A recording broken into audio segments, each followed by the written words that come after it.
So ladies and gentleman, first slide सबसे पहले जहां से मैंने आज चालू किया था. Yes, thank you. From the beginning of our lecture, whether it was my last lecture, whether it's today 8 a.m.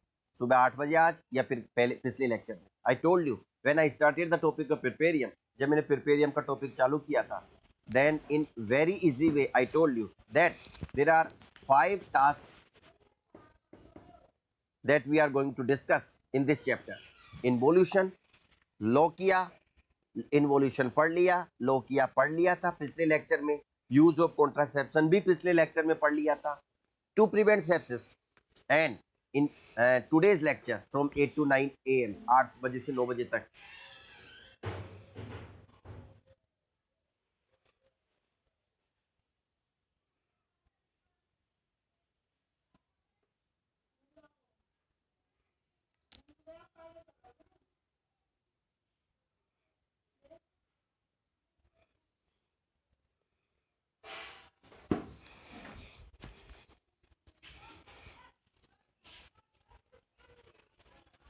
we have discussed to prevent sepsis. What are the nursing roles? What does it mean sepsis? What does it mean puerperal pyrexia? What are the most common causes, most common manifestation of puerperal sepsis, most common route, है ना, nursing role. Now the last topic in this chapter, जो आखिरी मुद्दा है वो है lactation.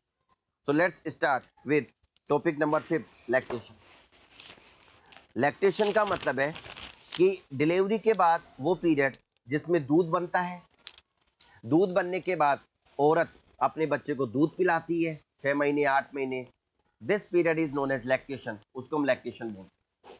Lactation period not only start after delivery, rather I should say it starts even during pregnancy, ये pregnancy में ही चालू हो जाता है. So if I teach you physiology of lactation, अगर मैं लैक्टेशन की फिजियोलॉजी बोलूं तो ladies and gentleman, physiology of lactation, physiology of lactation, physiology of lactation, lactation की फिजियोलॉजी, हाँ या ना, लैक्टेशन की फिजियोलॉजी. बढ़ूँ आगे, शानदार, जबरदस्त, जिंदाबाद.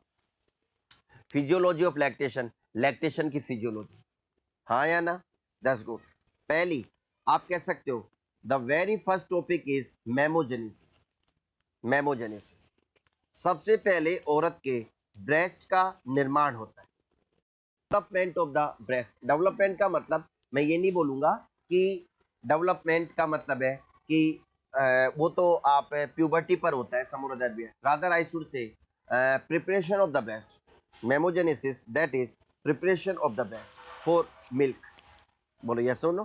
Preparation, preparation of the breast, breast का प्रिपरेशन फॉर द मिल्क, है ना, कि मिल्क के लिए ब्रेस्ट का preparation, preparation of the breast for the milk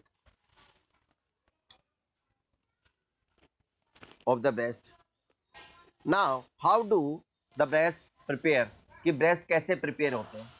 look at this, कि मैंने आपको बताया नॉन प्रेग्नेंट औरत में जो ब्रेस्ट की साइज होती है, जो ब्रेस्ट में एल्विलाई लोब्यूल होते हैं, ये ब्रेस्ट है, ये ब्रेस्ट का आप कह सकते हो समोरदर भी है, लोब्यूल है. बोलो यस और नो. एक लोब्यूल, दूसरा लोब्यूल, ओके. और ये ब्रेस्ट के अंदर एल्वियोलाई है, समोरदर भी है, one alveolus, two alveolus, another alveolus, alveolus, alveolus. अरे बोलो तो सही, हाँ या ना, ओके. फर्दर भी गोल, आगे हम बात करते हैं समोरदर भी है. बोलो यस और नो. तो आप कह सकते हो ये आपका ब्रेस्ट है, ये आपका लोब्यूल है, ये आपका लोब्यूल है ब्रेस्ट का. बोलो यस और नो. लोब्यूल, ये भी लोब्यूल है, लोब्यूल्स हो गए प्लूरल. ये एल्वियोलाई है, ग्रीन कलर में जो मैंने बनाई है एल्वियोलाई है, breast alveoli. And this is duct, ये आपका duct. As soon as the women gets pregnant, जब औरत प्रेग्नेंट हो जाती है तो there is gradual increase in the size of the breast alveoli and lobule, even duct, even in the nipple, that is known as memogenesis. उसको memogenesis बोलते हैं. यानी आप कह सकते हो कि निप्पल में, है ना, आप कह सकते हो लोब्यूल में, लोब्यूलो एल्वियोलर सिस्टम में, सब में चेंज आते हैं. That's good. जो लोब्यूल छोटा था वो लोब्यूल बड़ा हो गया, जो एल्वियोलाई छोटी थी वो एल्वियोलाई भी बड़ी हो चुकी है। अरे बोलो तो सही, हाँ या ना। जो एल्वियोलाई छोटी थी सम or other where like this, तो वो भी बड़ी हो चुकी है। बोलो यस और नो। एल्वियोलाई छोटी थी, दैट्स गुड। और इवन डक्ट, जो डक्ट है वो भी आप कह सकते हो सम और अदर वेयर बड़ी हो चुकी है। This is known as mammogenesis. तो जैसे ही औरत प्रेग्नेंट होती है तो उसकी ब्रेस्ट की साइज बढ़ती है। This is known as mammogenesis, इसको मेमोजेनेसिस बोलते हैं। बोलो यस और no. This is known as mammogenesis, उसको मेमोजेनेसिस बोलते हैं। मेमोजेनेसिस, इसको मेमोजेनेसिस। लेडीज एंड जेंटलमैन, बंधु और बांधो भगत,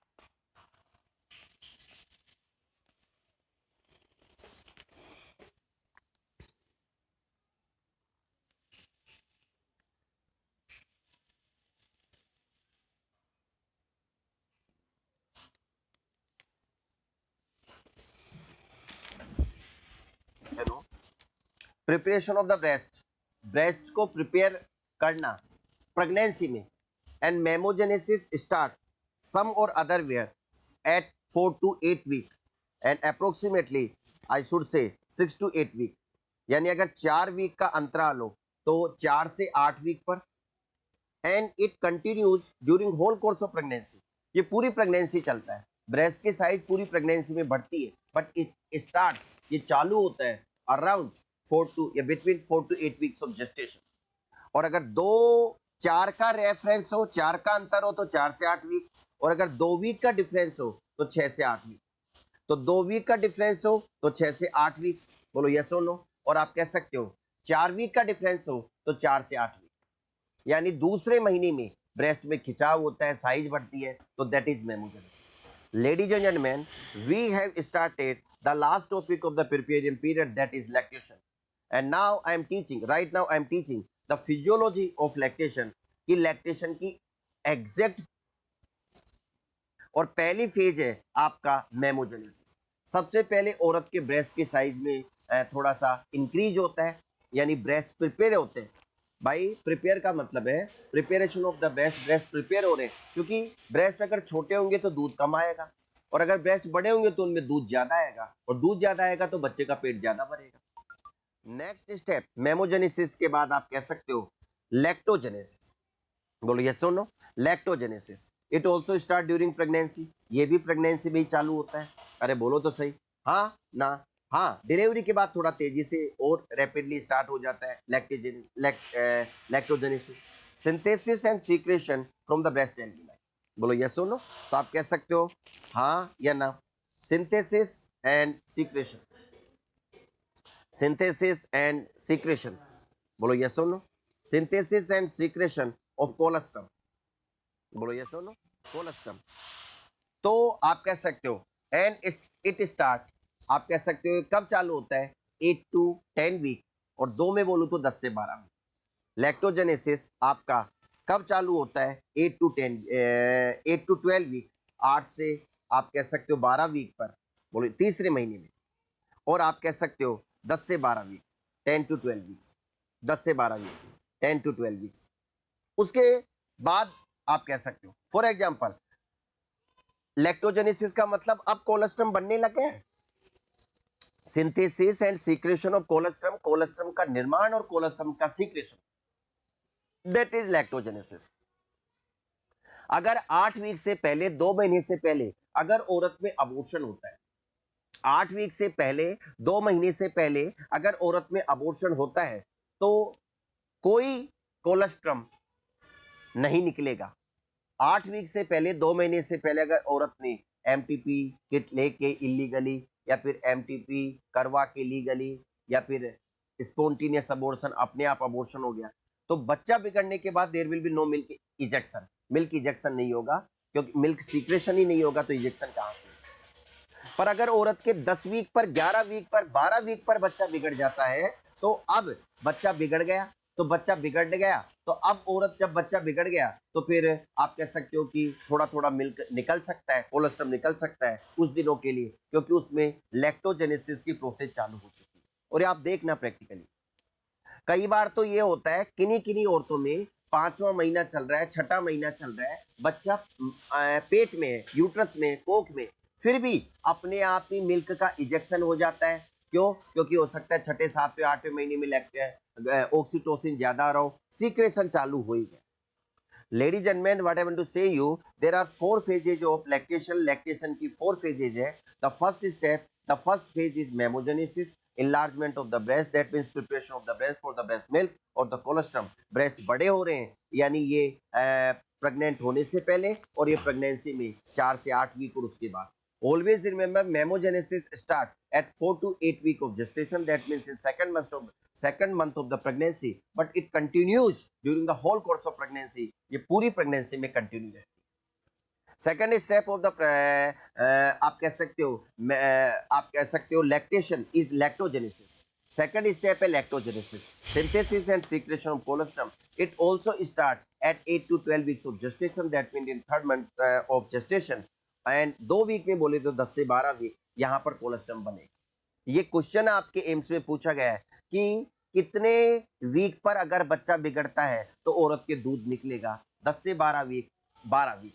सिंगल बेस्ट आंसर 12 वीक, लगभग 12 वीक. तो 12 वीक पर अगर बच्चा बिगड़ेगा तो औरत के दूध निकलेगा. बोलो यस और नो. 12 वीक पर अगर बच्चा बिगड़ेगा तो औरत के दूध निकलेगा. बोलो यस और नो. 12 वीक पर अगर बच्चा बिगड़ेगा तो औरत के दूध निकलेगा.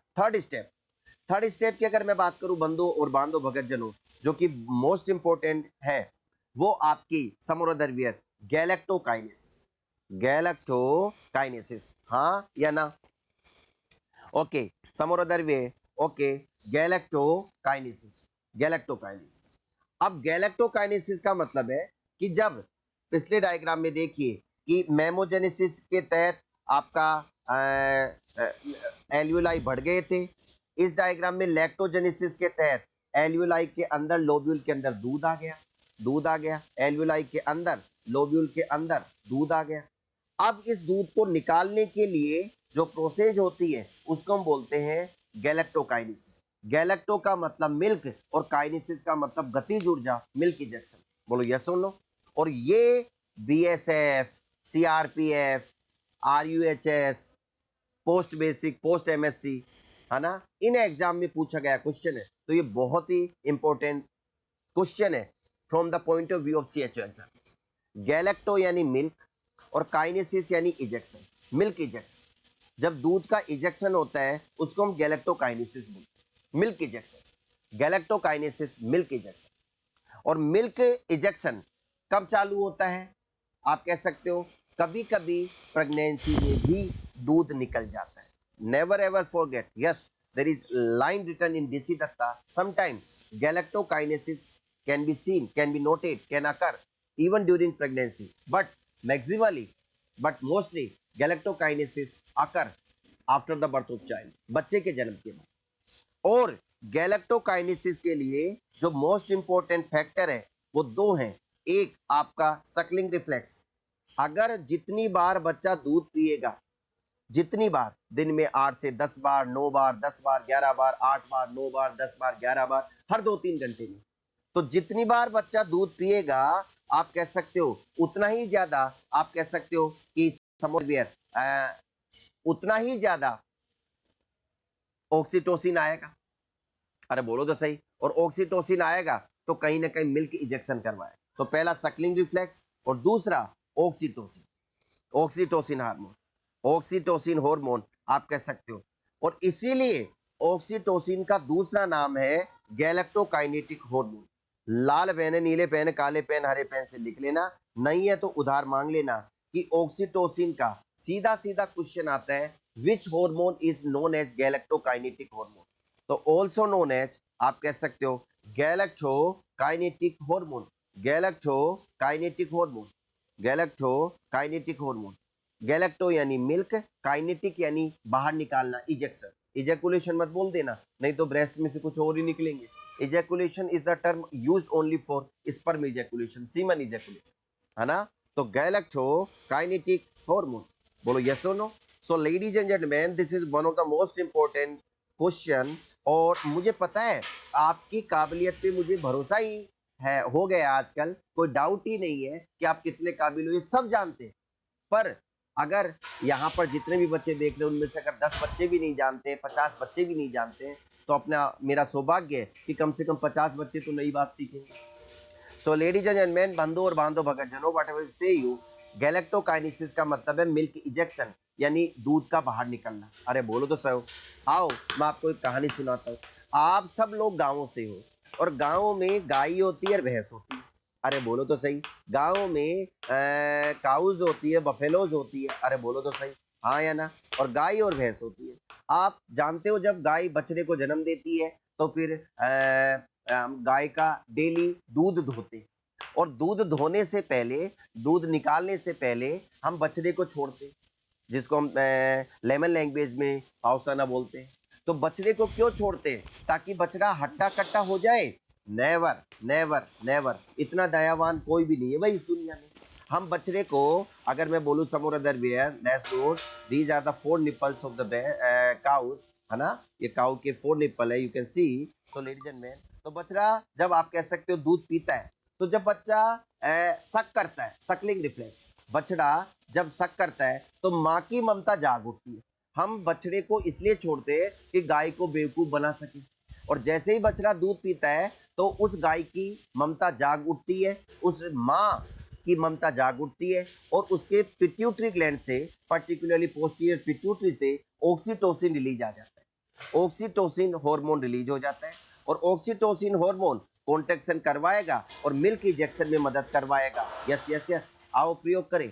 जब बच्चा दूध पीता रहता है और बच्चा दूध पी रहा है, पी रहा पी रहा है, अचानक आप ये करना, बच्चे को यूं करना, बच्चा आपकी तरफ देखेगा और औरत के ब्रेस्ट से दूध की, आप कह सकते हो, धारा कंटिन्यू निकलती रहती है, क्योंकि ऑक्सीटोसिन अपना काम दिखा रहा है। तो कुछ तो बच्चा खींचता है सकलिंग में, और कुछ ऑक्सीटोसिन कॉन्ट्रैक्शन करवाता है। तो ऑक्सीटोसिन जब कॉन्ट्रैक्शन करवाएगा तो आप कह सकते हो कि मिल्क इंजेक्शन में मदद करवाएगा। सो लेडीज एंड जेंटलमैन, बंधु और बांधो भगतजनों, what I want to say you कि never ever forget one of the important factor that is necessary for the process of galactokinesis is none other than your suckling reflex, जो बच्चे का suckling reflex होता है, and oxytocin hormone, another factor is oxytocin hormone, that is also known as galactokinetic hormone, उसको हम galactokinetic hormone भी बोलते हैं। थर्ड स्टेप, आप कह सकते हो बंधु और बांधो भगतजनों, थर्ड स्टेप बोलो यस और नो। तो थर्ड के बाद हमारी अगली स्टेप है फोर्थ स्टेप। फोर्थ स्टेप, चौथी स्टेप है मिल्क प्रोडक्शन में, चौथी स्टेप है कि गैलेक्टोपोएसिस। गैलेक्टोपोएसिस, हाँ या ना। गैलेक्टोपोएसिस, गैलेक्टोपोएसिस का मतलब है गैलेक्टो यानी मिल्क और पोएसिस यानी मेंटेनेंस या निर्माण। भाई आप सिम ले आते हो, लड़कियों सुन लो, मोबाइल खरीद लिया, सिम भी ले लिया, तो मोबाइल और सिम तो दिला दिए पिताजी ने। अब उसके हर महीने रिचार्ज करवाना है 399 का, 699 का, हर 3 महीने में, उसको बोलते हैं मेंटेनेंस। अब वो कौन करता है वो आप ही जानते हो, ऑफ कोर्स आप ही करते होंगे, बाकी तो भूतकाल भविष्य या वर्तमान में छुपा हुआ है, आप सब जानते हैं। तो गैलेक्टोपोइसिस का मतलब क्या है? मेंटेनेंस ऑफ मिल्क, यानी सुबह बच्चे ने दूध पिया 9 बजे, 10-15 मिनट में दूध पी गया, औरत के ब्रेस्ट खाली हो गए, अब वापस ब्रेस्ट भरेंगे, अगले 2-3 घंटे में वापस ब्रेस्ट भरेंगे, इसी को गैलेक्टोपोइसिस बोलते हैं। यानी एक बार ब्रेस्ट खाली हो गए, वापस भरेंगे, इसी को गैलेक्टोपोइसिस बोलते हैं। तो मेंटेनेंस, बोलो यस और नो। तो मेंटेनेंस, मेंटेनेंस का मतलब है galactopoiesis, maintenance of breast milk, बोलो यस और no. Maintenance of breast milk, हाँ या ना। ब्रेस्ट मिल्क का मेंटेनेंस, ब्रेस्ट मिल्क का मेंटेनेंस, हाँ या ना। Maintenance of breast milk, breast milk का मेंटेनेंस। लेडीज एंड जेंटलमैन, बंधु और बांधो भगतजनों, what I want to say you, तो चौथी स्टेप है galactopoiesis, and the factors responsible for galactopoiesis are again, यार कि जो फैक्टर गैलेक्टोपोइसिस के लिए रिस्पॉन्सिबल है, again first one is Suckling reflex, जो पहला है आपका, that is again Suckling reflex. Suckling reflex आपका सकलिंग रिफ्लेक्स है, यानी जितनी बार बच्चा दूध पिएगा दिन में 8 से 10 बार फ्रिक्वेंसी, जितना जोर से, जितना दबा दबा के पिएगा, उतना ही दूध खाली होगा और उतना ही ज्यादा बनेगा वापस। बोलो यस और नो। सकलिंग रिफ्लेक्स, हाँ या ना। भाई आपके खर्चे जितने होंगे उतना ही तो कमाओगे, या जितना कमाओगे उतना ही खर्च होगा। दोनों बात सही है, पर सच्चाई ये है कि जितना खर्च आपका ज्यादा होगा, मैं तो कहता हूं ये सब दुनिया भी बोलती है, अगर ज्यादा कमाना चाहते हो तो खर्च करना सीख लो। खर्च करना सीखोगे तो अपने आप ही तड़प आएगी, यार खर्च तो कर रहे, पैसे आ नहीं रहे, तो कमाने की सोचोगे। So ladies and gentleman, suckling reflex and lovely prolactin, वो आपका prolactin. What I want to say you, suckling reflex and prolactin, वो आपका प्रोलैक्टिन। हाँ या ना? What I want to say you ladies and gentleman, बंधु और बांधव भक्तजनों, तो मेंटेनेंस ऑफ ब्रेस्ट मिल्क को मेंटेन करना, पहला आपका सक्लिंग रिफ्लेक्स है, दूसरा prolactin, and that is why prolactin is also known as by another name, बोलो यस और no, also known as by another name galactopoietic hormone. तो दो क्वेश्चन बन गए, कौन सा हार्मोन गैलेक्टोकाइनेटिक हार्मोन है? आपका आंसर जाएगा ऑक्सीटोसिन। कौन सा हार्मोन गैलेक्टोपोएटिक हार्मोन है? तो आपका आंसर जाएगा, आप कह सकते हो गैलेक्टोपोएटिक हार्मोन, हाँ या ना? गैलेक्टोपोएटिक हार्मोन है तो आपका आंसर जाएगा अगेन प्रोलैक्टिन, यानी प्रोलैक्टिन इज गैलेक्टोपोएटिक हार्मोन। आपका प्रोलैक्टिन गैलेक्टोपोएटिक हार्मोन, क्योंकि ये मेंटेन करता है। क्यों? प्रोलैक्टिन का लेवल अगर ब्लड में हाई रहेगा तो ही तो मिल्क का निर्माण होगा लगातार, क्योंकि प्रोलैक्टिन हेल्प्स इन, आप कह सकते हो prolactin helps in milk production में मदद करता है। लेडीज एंड मैन, तो ये 4 स्टेप है ब्रेस्ट मिल्क मेंटेनेंस के। नाउ आप सब जानते हैं कि शुरू में जो दूध बनता है, उसको हम कोलेस्ट्रम बोलते हैं। डिलीवरी के 3-4 दिनों तक तो prolactin helps in milk production में मदद करता है। लेडीज एंड मैन, तो ये 4 स्टेप है ब्रेस्ट मिल्क मेंटेनेंस के। नाउ आप सब जानते हैं कि शुरू में जो दूध बनता है उसको हम कोलेस्ट्रम बोलते हैं। डिलीवरी के 3-4 दिनों तक, बोलो यस और नो, कोलेस्ट्रम।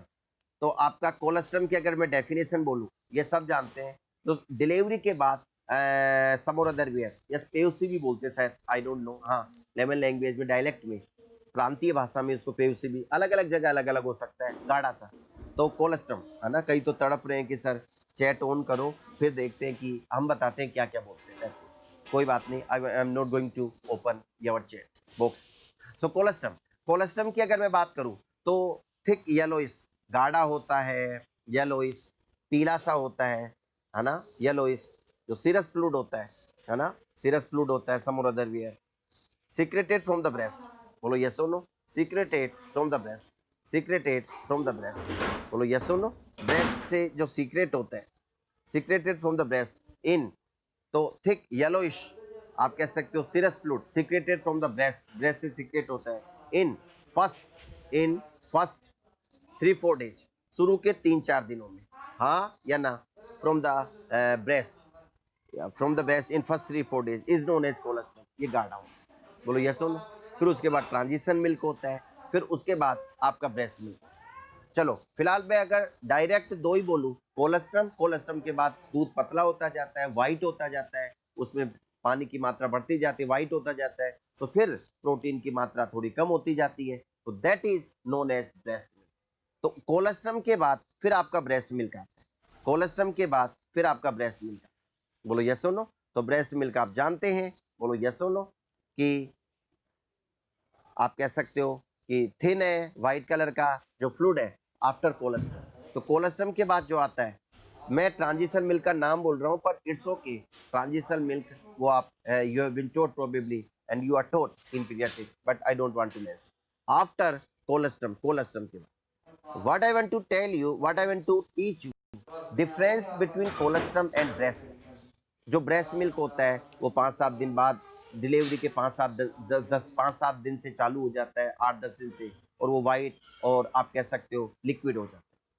अगर मैं ब्रेस्ट मिल्क की बात करूं और कोलेस्ट्रम की बात करूं, तो आइए दोनों में क्या क्या अंतर होता है, कोलेस्ट्रम और ब्रेस्ट मिल्क में क्या क्या अंतर होता है, दैट्स गुड। देखो भाई, अगर मैं टेबल बनाना चाहूँ, that's good, let's make a table, एक टेबल बनाते हैं समोरदर, ओके, हाथ कंगन को आर से किया और पढ़े लिखे को कोलेस्ट्रम और ब्रेस्ट मिल्क में डिफरेंस है। वापस बोलना चाहता हूँ, शुरू के 2-3 दिनों तक, 3-4 दिनों तक जो दूध निकलता है उसको हम कोलेस्ट्रम बोलते हैं, बोलो यस और नो, उसको हम कोलेस्ट्रम बोलते हैं। और उसके बाद जो पतला व्हाइट कलर का दूध हो जाए, महीने 2 महीने 6 महीने तक, है ना, 5-7 दिन से लेकर और जब तक औरत दूध पिलाती है, उसको हम ब्रेस्ट मिल्क बोलते हैं, बोलो यस और नो, उसको हम ब्रेस्ट मिल्क बोलते हैं, that's good. So ladies and gentleman, आप कह सकते हो some or other way, that's good, breast milk and colostrum and breast milk, सुनना, breast milk and colostrum. Now listen it carefully, अब ध्यान से सुनो कि कोलेस्ट्रम के अंदर आपका, अगर मैं कंपेयर करूं तो मुझे बताइए, कोलेस्ट्रम गाढ़ा होता है या ब्रेस्ट मिल्क गाढ़ा होता है? कोलेस्ट्रम गाढ़ा होता है या ब्रेस्ट मिल्क गाढ़ा होता है? ऑफ कोर्स, अब चैट बंद करें कि आप कैसे बोलोगे, ऑफ कोर्स आपका कोलेस्ट्रम गाढ़ा होता है, पर उसमें फैट कम पाई जाती है। कोलेस्ट्रम के अंदर फैट कम पाई जाती है और ये लगभग ओनली 2.3% पाई जाती है, 2.3%, जबकि ब्रेस्ट मिल्क में 3.2% पाई जाती है। तो पहली स्पेशलिटी, पहली विचित्रता, ये इंपॉर्टेंट है, पहली विचित्रता कि हालांकि कोलेस्ट्रम गाढ़ा होता है पर उसमें फैट कम पाई जाती है, ब्रेस्ट मिल्क में फैट ज्यादा पाई जाती है, 3.2%। दूसरा पॉइंट, पॉइंट नंबर टू, आप कह सकते हो प्रोटीन। हम प्रोटीन की बात कर लेते हैं। अगर मैं प्रोटीन की बात करूं बंधु और बांधो भगत जनो, दैट्स गुड, तो कोलेस्ट्रम में 7 गुना प्रोटीन पाई जाती है, 7 गुना, आप कह सकते हो इवन मोर, आप कह सकते हो 1.2% प्रोटीन पाई जाती है ब्रेस्ट मिल्क में, जबकि इसमें 8.6% प्रोटीन पाई जाती है आपके कोलेस्ट्रॉल।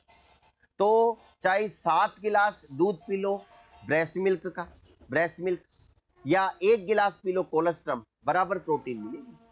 7 गिलास पी लो ब्रेस्ट मिल्क या 1 गिलास पी लो कोलेस्ट्रम, बराबर की प्रोटीन मिलेगी। बोलो यस और no. Always remember, colostrum is rich in proteins, particularly the immunoglobulins, जिसमें IgA पाया जाता है। तो colostrum is very rich in protein, protein में रिच होता है, पर्टिकुलरली IgA, इम्यूनोग्लोबुलिन पाया जाता है। बोलो यस और नो। कार्बोहाइड्रेट की बात करूं बंधु और बांधो भगत जनो, कार्बोहाइड्रेट, तो कार्बोहाइड्रेट की मैं बात करूं, energy some or other way, that's good. तो कार्बोहाइड्रेट जिससे मेन एनर्जी मिलती है, of course it also present more in breast milk than that of colostrum. Colostrum पीने से एनर्जी ज्यादा नहीं मिलती है, इम्यूनिटी ज्यादा मिलती है, प्रोटीन ज्यादा मिलती है। एनर्जी तो, यानी कार्बोहाइड्रेट तो जिससे ग्लूकोज मिलता है एनर्जी, तो आपके ब्रेस्ट मिल्क से ही मिलती है। एंड लगभग 2 गुना 2.5 गुना, 7.5% ब्रेस्ट मिल्क में कार्बोहाइड्रेट पाया जाता है, while in colostrum it is approximately 3.2%। The carbohydrate present in colostrum is approximately 3.2%, while the carbohydrate present in breast milk is approximately 7.5%. अगर मैं वाटर की बात करूं, पानी की बात करूं बंधु और बांधो भगत जनो, ऑल ऑफ कोर्स कोलेस्ट्रम गाढ़ा होता है तो पानी कम होता है, वाइल आप कह सकते हो समोर अदर वेयर, हाँ या ना, जबकि ब्रेस्ट मिल्क पतला होता है तो पानी इसमें आप कह सकते हो 87-88% पानी होता है, जबकि इसमें 82-83%, 83-84%, यानी 2-3% पानी कम पाया जाता है कोलेस्ट्रम में, that is why it is thick, while there is more water in breast milk, that is why it is thin. बोलो यस और नो। सो मैंने क्या बोला, फैट और प्रोटीन, कार्बोहाइड्रेट, वाटर, इनमें मैंने कोलेस्ट्रम में क्या कितना फैट पाया जाता है, प्रोटीन पाया जाता है, और कोलेस्ट्रम, यस और नो ब्रेस्ट मिल्क। तो एक चीज तो आपको ये मैंने बताई कि जो शुरू के फर्स्ट 3-4 दिनों तक जो गाढ़ा दूध निकलता है, शुरू के 3-4 दिनों तक जो गाढ़ा दूध निकलता है, thick yellow serous fluid secreted from the breast in first 3-4 days is known as colostrum, और आफ्टर कोलेस्ट्रम जो फिर कंटिन्यू रहता है, दैट इज ब्रेस्ट मिल्क। फिर मैंने आपको अंतर बताया, कोलेस्ट्रम के अंदर फैट कितना, ऑफ कोर्स कोलेस्ट्रम गाढ़ा है फिर भी फैट कम होती है, और ब्रेस्ट मिल्क पतला है फिर भी फैट ज्यादा होती है।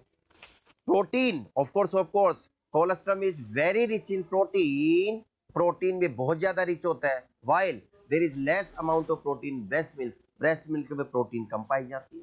Carbohydrate, if I talk about carbohydrate, of course there is more carbohydrate present in the colostrum, no wrong, there is more carbohydrate present in the breast milk, breast milk में carbohydrate ज्यादा होती है, while colostrum में carbohydrate कम होती है, आधी या आधी से भी कम। बोलो यस और नो। वोटर मैंने आपको बता दिया। अच्छा एक बात बताओ, आपको 11 का पहाड़ा आता है क्या भाई? आता है? देखिए बोलो भाई, अपने मन में बोलो, मैं सुन रहा हूँ। कई बोल रहे सर 11 एकम 11, 11 दूनी 22, 11 तिया 33, 11 चौक 44।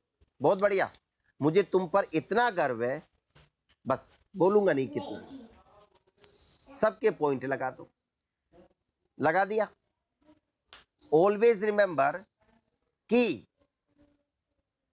ब्रेस्ट मिल्क के अंदर जो प्रोटीन का कंपोनेंट है, ब्रेस्ट मिल्क के अंदर, ब्रेस्ट मिल्क के अंदर जो प्रोटीन पाया जाता है वो लगभग 1.1% पाया जाता है। जबकि बंधु और बांधो भगत जनों, जो काऊ है, गोट है, बकरी का है, गाय का है दूध, उसमें इतना प्रोटीन पाया जाता है।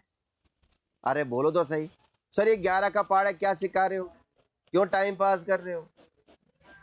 11 का पहाड़ा तो हमको तीसरी चौथी क्लास में आता था।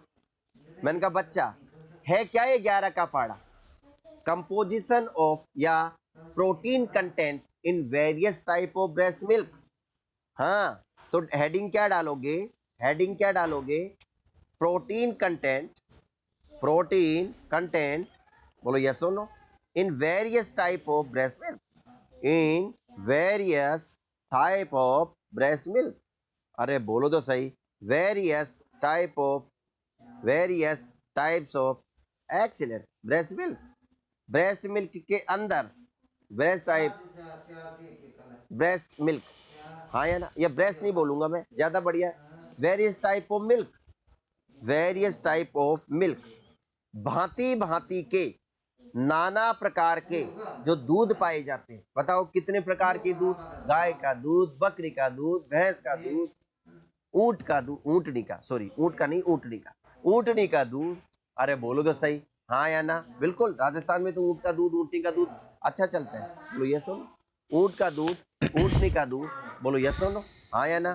तो आप कह सकते हो breast milk. So ladies and man, ladies and man, बंधु और बांधो भगत जनों, ब्रेस्ट मिल्क, काउज, गोट वगैरह, बार बार बोल रहा हूं प्रोटीन कंटेंट, बार बार बोल रहा हूं 11 का पहाड़ा क्या है कि 11 का पहाड़ा is related with protein content in various type of milk.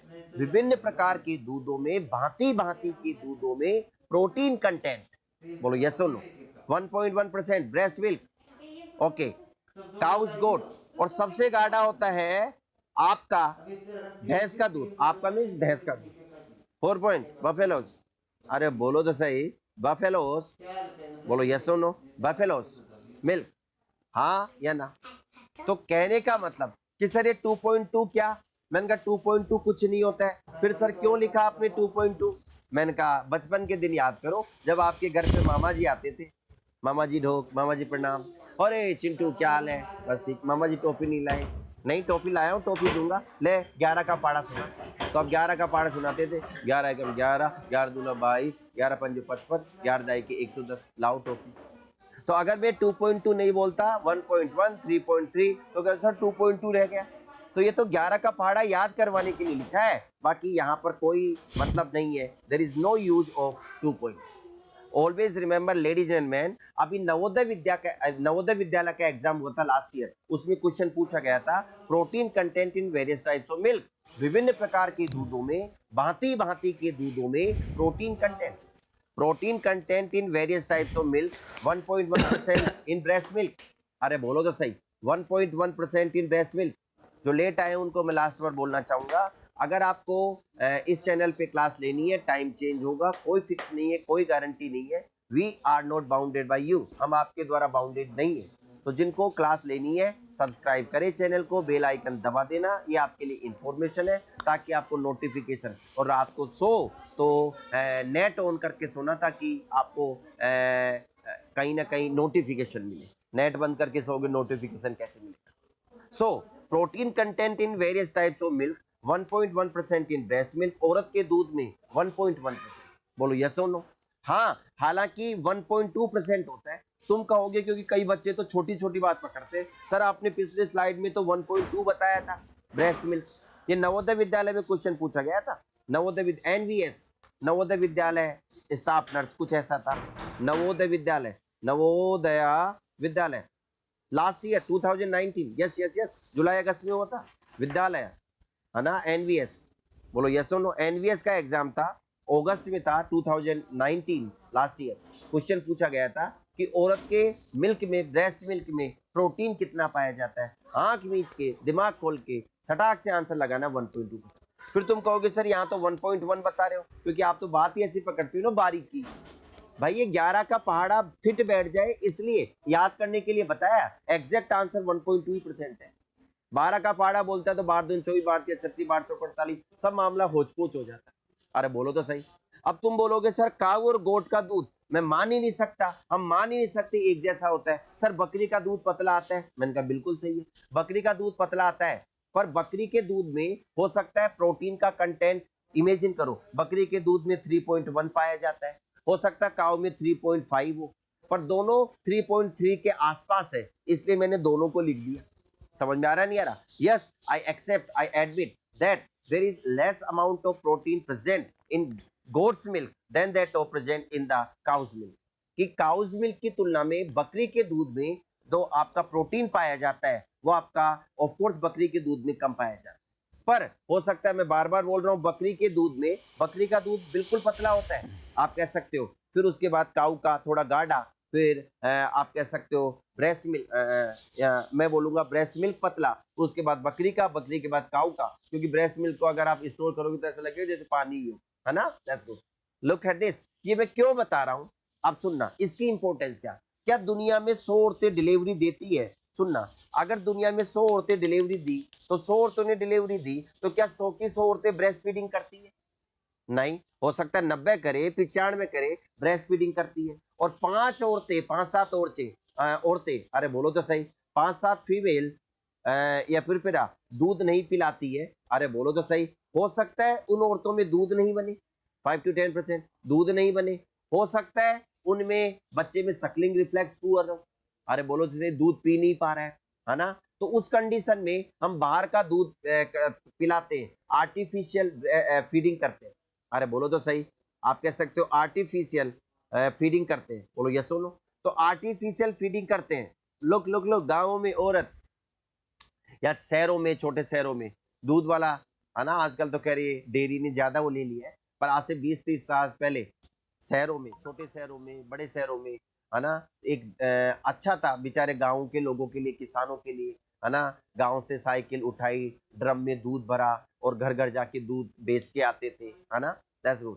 तो याद करो वो सीन, और दूध वाले भैया, हाँ माता जी साहब हमारे पोता हुआ है, हमारे पोती हुई है, पर वो दूध नहीं पीता, उसकी माँ के दूध नहीं बन रहा, ऐसा करो ये डेलची ले जाओ, ये बाल्टी ले जाओ, छोटी सी केटली ले जाओ और इसमें दूध लेके आना, और बिल्कुल ईमानदारी से गाय का ही लाना। हाँ, वो भी इतना ईमानदार रहता है जो दूध वाला है, चाहे आपके लिए जो एक्स्ट्रा दूध लाएगा 2 लीटर 1.5 लीटर, उसमें चाहे भले ही खेड़ का पानी मिला के ले आएगा, पर बच्चों के लिए तो गाय का ही लाएगा, काऊ का, गोट का, बोलो यस नो। अगर आप कह सकते हो गाय का मंगवाओगे तो गाय का, और बकरी का मंगवाओगे। और सुनना, अगर वो काऊ का दूध लाके आपको दे दे गाय का, तो भी डायरेक्ट नहीं पिलाना है, आओ प्रयोग करें, यानी क्या नोट करना है कि अगर गाय का दूध आ भी जाए तो डायरेक्ट नहीं पिलाना है, यानी उसको 3 गुना, लो कर दिस डाइल्यूट, हाँ, सैटरडे नाइट 1 गिलास लिया, थोड़ा सा डाला, उसमें थोड़ा डाइल्यूशन किया पानी मिला के, आप समझदार है।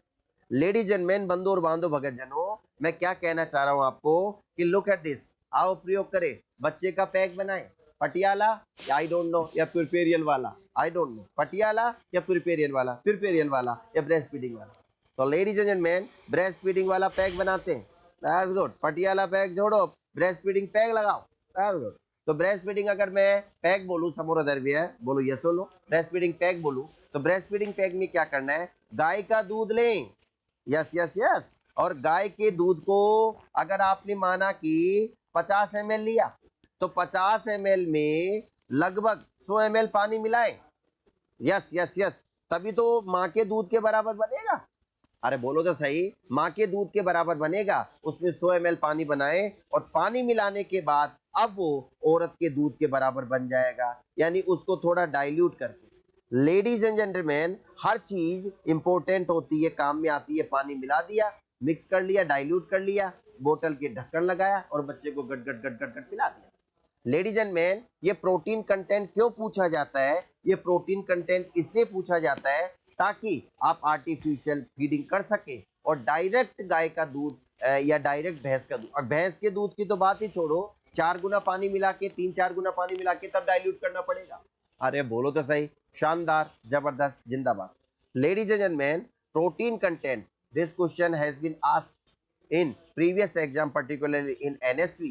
The composition of the content of protein या protein content in breast milk 1.1 answer होना चाहिए या 1.2 आंसर होना चाहिए, बोलो यस और नो। और गाय में इतना, बफेलो में इतना। तो एक बात आप ये याद रखना।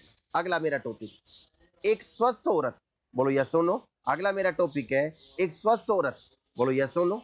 एक स्वस्थ औरत कितना दूध बनाती है रोज का? आधा पौन लीटर। क्वेश्चन, हेल्दी वुमेन, बोलो यस और नो। हेल्दी वुमेन, एक स्वस्थ औरत, बोलो यस और नो। प्रोड्यूसेज, हाँ या ना, प्रोड्यूसेज। हेल्दी वुमेन प्रोड्यूसेज, एक स्वस्थ औरत प्रोड्यूस करती है 500 to 700 ml ब्रेस्ट मिल्क। 500 से 700 आप कह सकते हो, 500 to 700 ml, बोलो यस और नो।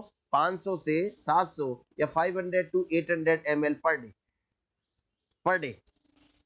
आधा पौन लीटर, दैट्स गुड। आप तो मेरी लैंग्वेज सीख लो, आधा पौन लीटर दूध बनाती है, दैट्स गुड। हाँ, गाय भैंस होती है तो आप जानते हो 2 लीटर सुबह, 2 लीटर शाम को, 2.5 लीटर सुबह, 2.5 लीटर शाम को। पर औरत है तो पूरे दिन में अपने बच्चे के लिए आधा पौन लीटर। अरे बोलो तो सही, पहली बात है।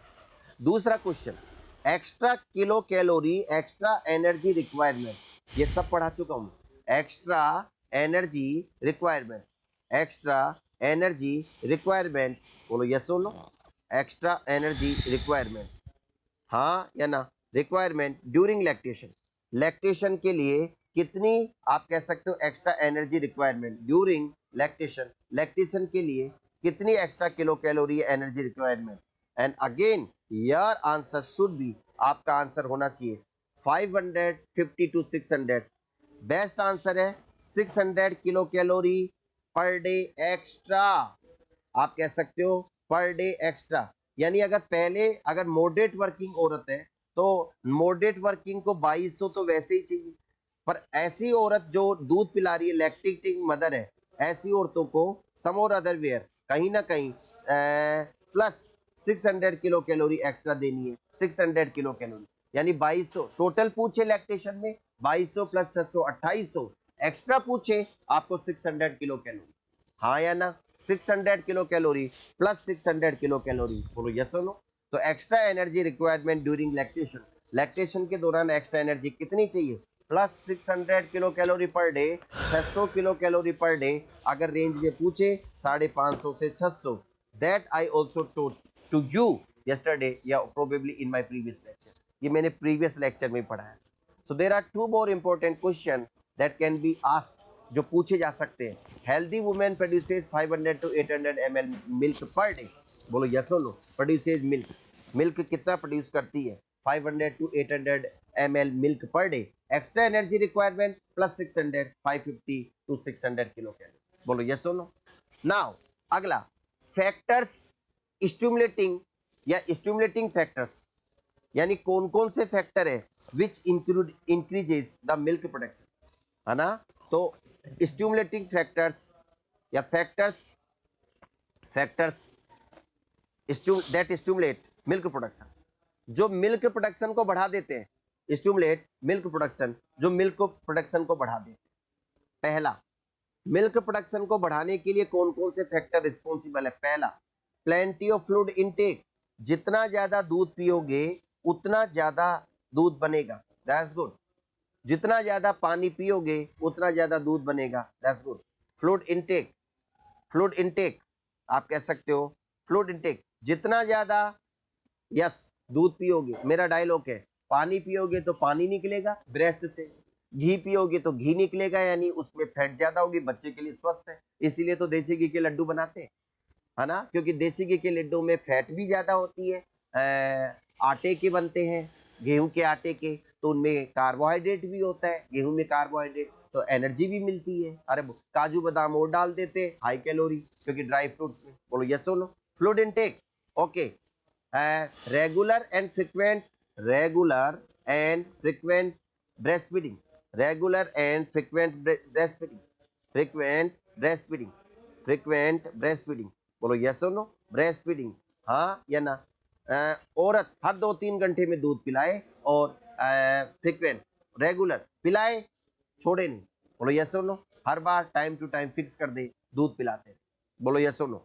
अवॉइड ब्रेस्ट इनगोर्जमेंट, हाँ अवॉइड ब्रेस्ट इनगोर्जमेंट, ब्रेस्ट इनगोर्जमेंट ना होने दे, अवॉइड ब्रेस्ट इनगोर्जमेंट, ब्रेस्ट इनगोर्जमेंट ना होने दे। ब्रेस्ट इनगोर्जमेंट का मतलब क्या है, कभी कभी बच्चा बीमार हो जाए, और अगर बच्चा बीमार हो जाए तो कई बार बच्चा दूध नहीं पीता है, आप भी बीमार हो जाते हो तो उल्टी, उबात, नोजिया, वोमिटिंग, खाना खाने का मन नहीं करता है, बच्चा कभी कभी दूध नहीं पीता है, और ये हो सकता है आप अपने बच्चे को छोड़ जाओ और हो सकता है एग्जाम देने जाओ। फॉर एग्जाम्पल आपका सेंटर आया कहीं पर दूर, चंडीगढ़, चंडीगढ़ जाने में 1 दिन का सफर, और छोटे बच्चे को कहाँ लेके जाओगे, बीमार हो जाएगा, तो 1-2 दिन के अगर आप छोड़ते हो तो कहीं ना कहीं इनगोर्जमेंट हो सकता है, ब्रेस्ट फुल बढ़ जाएंगे, और ब्रेस्ट अगर फुल बढ़ जाएंगे तो कहीं ना कहीं प्रोलैक्टिन का लेवल आप कह सकते हो प्रोलैक्टिन क्या करेगा, नेगेटिव फीडबैक के द्वारा इनहिबिट कर देगा मिल्क प्रोडक्शन, लैक्टेशन फेलियर हो सकता है।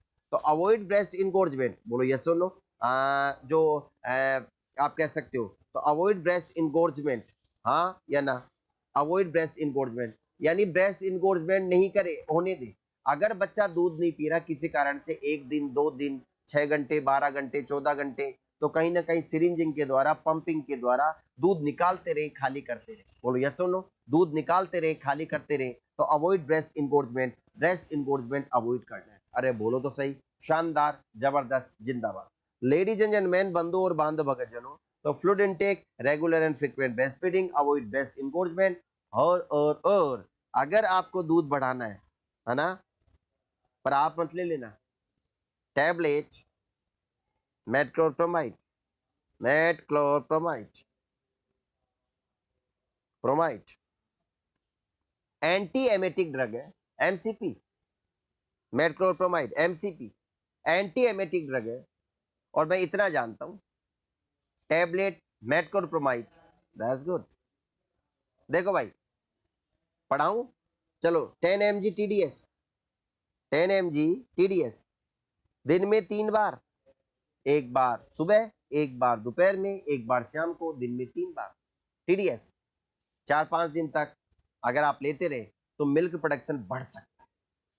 तो ध्यान से सुन लेना, पर हर बात पर मेन चीज है फ्लूइड इनटेक ज्यादा होना चाहिए, प्लेंटी ऑफ फ्लूइड इनटेक। अगर मैं फ्लूइड इनटेक को भी बोलूं तो प्लेंटी ऑफ फ्लूइड इनटेक, जितना ज्यादा दूध पिएगी औरत, प्लेंटी ऑफ फ्लूइड इनटेक, जितना ज्यादा दूध पिएगी, plenty of fluid intake, plenty of fluid intake, ज्यादा दूध उतना ही दूध बनेगा। Regular and frequent breast feeding, avoid breast engorgement. अगर बच्चा दूध नहीं पी रहा है, आप पिला नहीं पा रहे हैं, आप कहीं दूर है, बच्चे से बिछड़ गए कुछ घंटों के लिए, कुछ दिन के लिए, तो पंपिंग सिरिंजिंग के द्वारा निकालते रहे, और tablet metoclopramide MCP 10 mg TDS।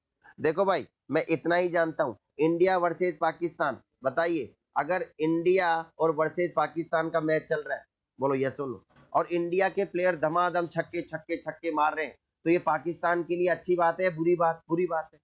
पर अगर पाकिस्तान के खिलाड़ी दमादम विकेट लिए जा रहे हैं तो ये इंडिया के लिए बुरी बात है, पाकिस्तान के लिए अच्छी बात है। तो इंडिया के लिए जो अच्छा होगा वो पाकिस्तान के लिए बुरा होगा, क्योंकि हमारा राइवल है। अरे बोलो तो से प्रतिद्वंदी है। मैंने तो बस ज्यादा उम्र तो नहीं है मेरी, 18 साल है, तो 18 साल की उम्र में मैंने बस एक ही बात सुनी है कि 18 साल टीचिंग कैरियर है, कहने का मतलब। तो इन 18 साल, उम्र नहीं, उम्र तो आप जानते हो डबल कर दो, that's good.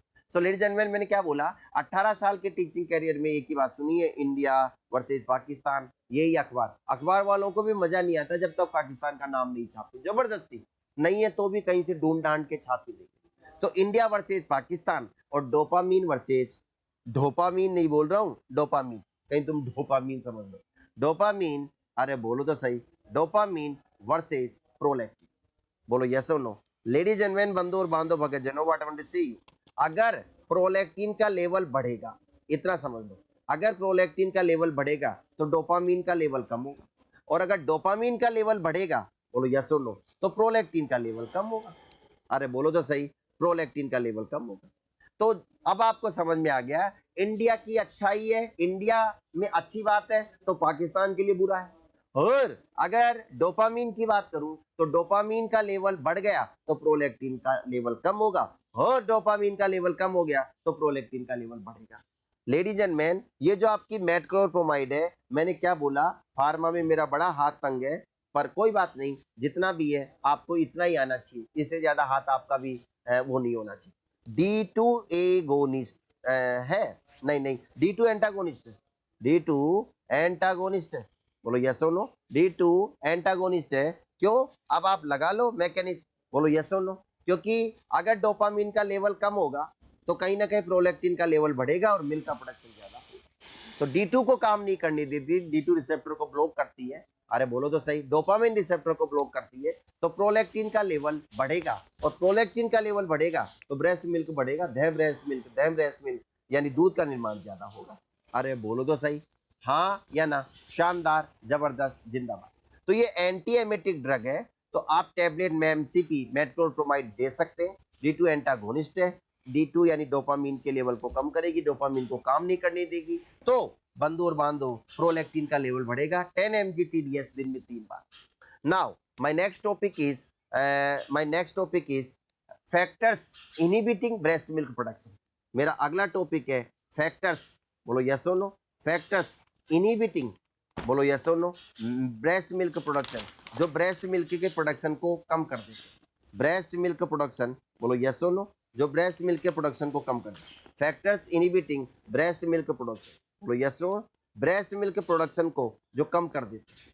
Factors inhibiting breast milk production, जो ब्रेस्ट मिल्क के प्रोडक्शन को कम कर देते हैं, उनकी हम बात करते हैं। पहला, तीनों को उल्टा कर दो। देखो भाई, अगर ज्यादा पानी पियोगे तो ज्यादा दूध बनेगा, तो अगर कोई औरत कम पानी पीती है, कम दूध पीती है, क्योंकि औरतों को कुरकुरे की संतान, औरत को चिप्स कुरकुरे कितने भी खिला लो, डाइट को के साथ खूब खा लेगी चिप्स कुरकुरे, पर औरत को दूध पिलाओ, उल्टी, नो नो। तो ध्यान से सुन लेना भक्तजनों, आप अपनी पत्नियों को खूब दूध पिलाए, आदत डाल दे शुरू से ही, अरे बोलो तो सही, और लड़कियों तुम भी आदत डाल ले अभी से। तो some or other where, ladies and gentleman, decrease fluid intake, हाँ या ना? डिक्रीज फ्लूइड इनटेक, अगर आप कह सकते हो औरत, some or other where, decrease fluid intake, औरत अगर पानी कम पीती है तो।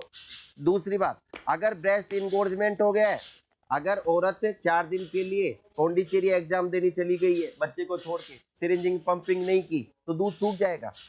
ब्रेस्ट इंगोर्जमेंट, अरे बोलो तो सही, औरत की अगर ब्रेस्ट इंगोर्जमेंट हो गया है तो।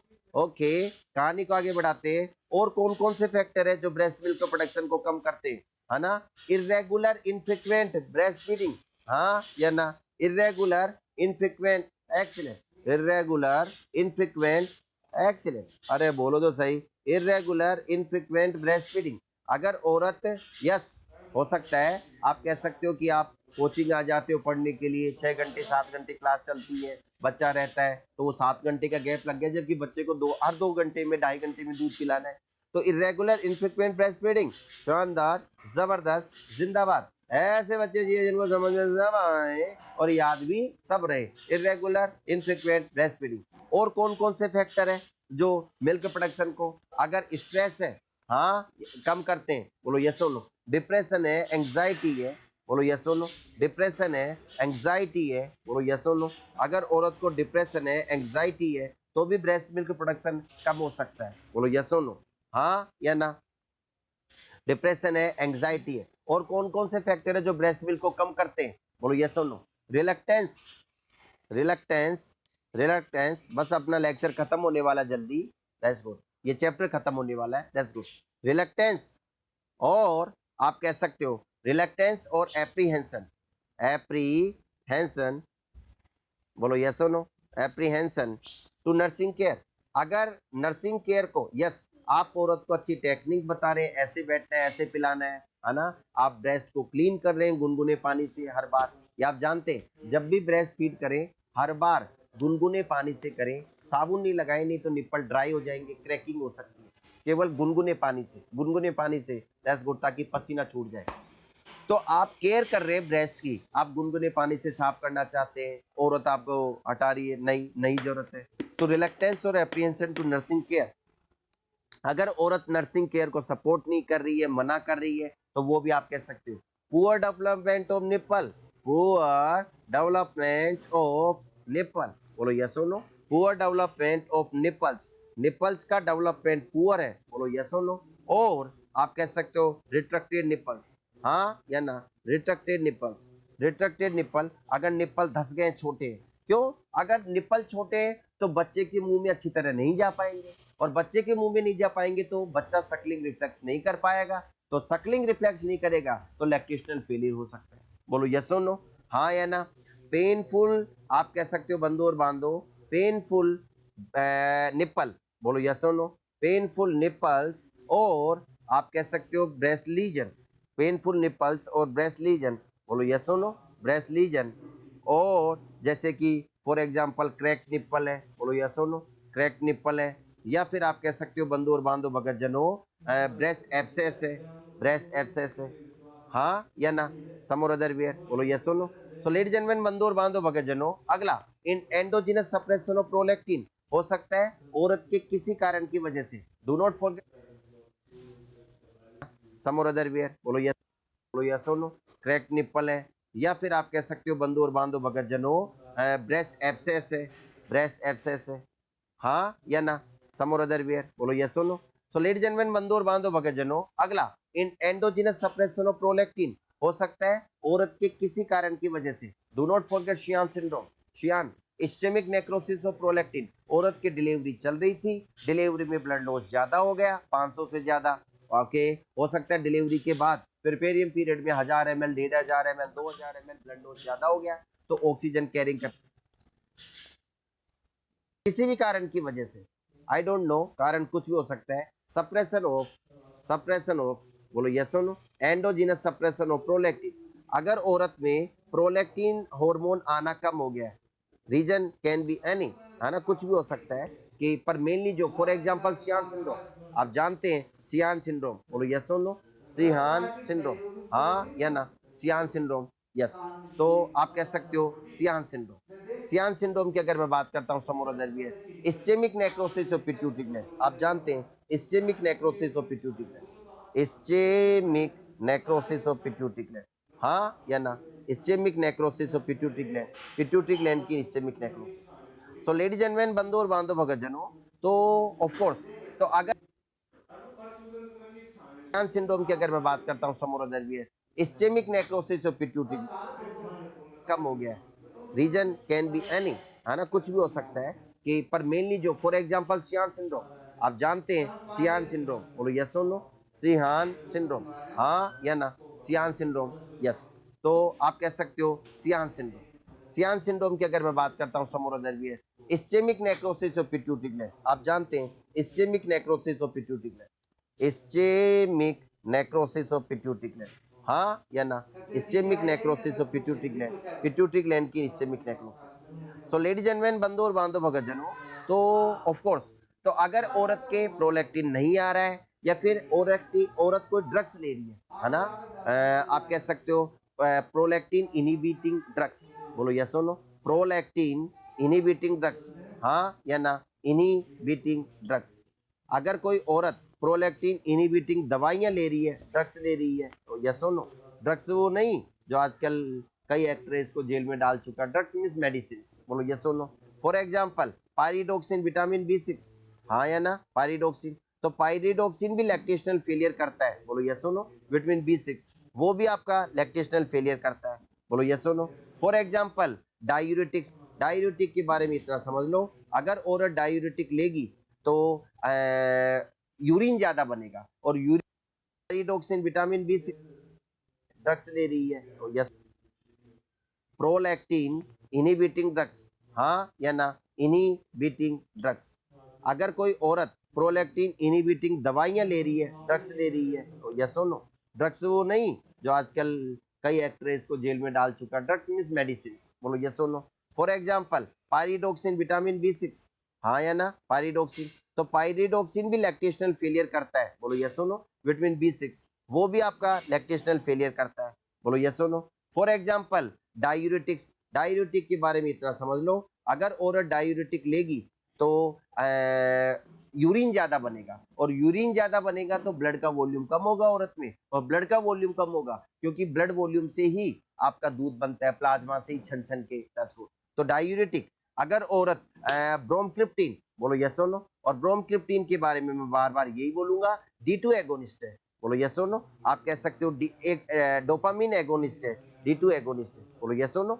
लेडीज एंड मैन, बंधु और बांधव भगत जनों, में क्या कहना चाह रहा हूँ कि डोपामिन एगोनिस्ट है। तो मैंने आपको पिछली स्लाइड में बताया था, मैं ज्यादा नहीं जानता हूँ, इतना जानता हूँ कि डोपामिन का लेवल अगर बढ़ेगा, फिलहाल लेडीज एंड मैन, बंधु और बांधव, औरत ब्रेस्ट इंगोजमेंट ना करे,